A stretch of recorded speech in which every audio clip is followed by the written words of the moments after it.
Sanay na ang mga magsasaka ng Barangay Doliman sa bayan ng Infanta, Pangasinan sa mano-manong paraan ng pagsasaka.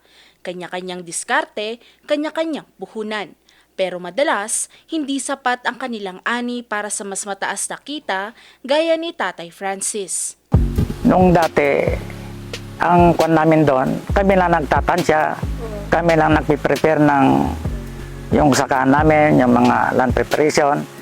Basta nakon namin, ayos na, wala yung mga mag-apply ka pa ng ganito, yung mga organic, yung mga basal, wala yon, basta magtanim na. Pati yung mga damo noon, pinabayaan namin nung. Pero ang dating nakagawian, nagbago na.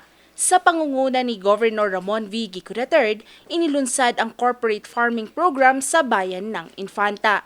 Sa ilalim ng programang ito, nabigyan ng pagsasanay at kaalaman ang mga magsasaka at naipakilala ang mga makabagong teknolohiya sa pagsasaka. Sinunod namin ng yung bagong teknolohiya sa corporate farming. Doon kami, nasiyahan kami at lahat ng ani namin ang gaganda. Yeah. Ilan po yung naani po ninyo dati? Kung minsan madam, may 120, 130, 140. Ang kataasan, 150. Tama namin. Pero nung hybrid na, doon nga nabigla ako eh. Yung sa bandaron lang, ang kulang na isang hektarya, yung sa gilid kasi 3 variety noon, yung bigante. Naka 100 ako, ilang pinitak lang. Doon ako nga nagtaka bakit ang dami ka ako. Pero isang taniman, umabot ako ng 238. Ang average, yung 56 ganon hanggang 55 ganon ang bigat. Nilang namin Wala pang 100. 80, 90 ganon. Opo. Yung unang-una ma'am na ano namin sa corporate, ang naani ko 138. Dati, Bigante. 80. Oo, bigante. Siyempre marami kami natutunan sa guano, yung pagguano kung paano ilang days. Tapos yung pagpunla, saka dapat sabay-sabay yung kami magtanim. Opo. Sa tulong ng hybrid na binhi, tamang pataba at makabagong paraan ng pagtatanim, tumaas ang ani ng mga magsasaka. Sa likod ng tagumpay na ito, hangad ng programa na mapaunlad ang kabuhayan ng mga magsasaka ng Pangasinan. Yung mga nakiisa sa ating corporate farming system, no?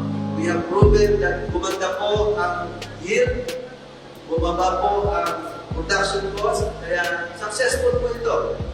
And I am asking, of course, the provincial departments in charge of this, no? And the people in charge of this to come up with more programs like this. Lalo na kay Dahil sa programang ito, hindi lang masagana ang ani. Mas maaliwalas din ang kinabukasan ng mga magsasaka, kaya naman labis ang pasasalamat ng mga magsasakang natulungan ng corporate farming. yung nagbigay siya dito na amin nagpahiram ng guano. Ngayon lang namin naranasan, ma'am. At saka yung pag pumupunta kami ng mga seminar, ma'am, mga pati pagkain, wala kaming problema, sasakyan, lahat. Gob, salamat po sa naibigay mo sa amin na lahat kaming magbubukid ay talagang binigyan mo kami ng dito sa Barangay Doliman. Malaki ang naitulong po sa amin.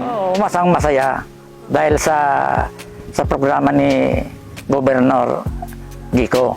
At naswerte namin at napili itong barangay namin. Ngayon sa tanda ko na ito, marami akong kwan. Ngayon ko lang natutunan na yung talagang kwan ng corporate farming. Kaya nagpapasalamat nga ako sa provincial na ito pala ang kangka ko magandang posisyon sa pagtatanim.